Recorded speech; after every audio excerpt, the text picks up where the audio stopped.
Just going to run through a quick little video here for YouTube, not a long one, just looking at the dynamics of that, what in MDTA we call a crossed elbow.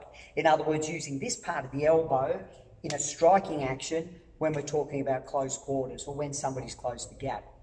We know in our system, in MDTA, we teach Jeff Thompson's defence, or what we call active control, where we modify it a little bit, but basically same principle, is where we have our power hand, or the side we made strike, cocked back in a position ready to be reactive. Whereas with the other hand, what we use is we use that for controlling distance. In other words, trying to control a person, whether it be to negotiate, de-escalate, telling the person to get back, whatever it is we're doing with that controlling hand.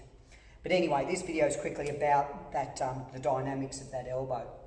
What we try and do is to keep the arm to be able to be more responsive in regards to the way the muscles work and they work together. It is always best and quicker with more power to leave the hand open when striking around with that elbow. Keeping that fist closed tends to tension up the muscles and puts it into that contraction mode, which makes it slower to be able to throw that strike around. For example, if I do it from this side, if I'm trying to throw an elbow strike from here, once again from feet down or from feet up, I'm up on the ball of my hip, ball of my foot, I'm rotating those hips around. But if we're just concentrating on that elbow side of it, if I try and throw an elbow strike with that fist closed and I've got it clenched, what happens is as I throw it, I've already started that contraction of the muscles, which actually slows down that hit. I can hit pretty quick with it still and hard, but it is slowing me slightly. Whereas if I open that hand, controlling distance, cocked back, I've got more of a relaxed but still applicable force within that elbow, having that hand open. Watch the difference from here with the closed fist. If I throw that elbow, as opposed to hand open, I can get that speed around a lot quicker. If we look at that from the front, same thing again. Arms cocked back, feet up on the ball of the foot, hips ready to rotate through.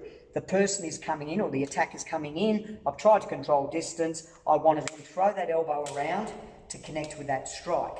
With my fist closed, I can still get a bit of speed out of it, but generally it's slowing me down when I don't need to. By keeping that hand open after we have controlled and asked them to back off, we've got a lot more speed to throw that strike around. If we look at that with a pad, same thing with a pad, is from here you can see the difference in that speed and power from here. If I throw around with a closed fist, as opposed to an open hand throwing it around, I'm getting that power and more speed in that striking action.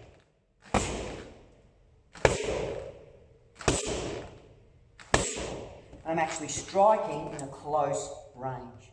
So that's just a quick video for those who already know how to throw elbows. Of why in MDTA we keep that open hand, we keep it in cocked. So if we are dealing with somebody who rushes us or comes in close, we've got that nice close quarter, right cross elbow to protect ourselves.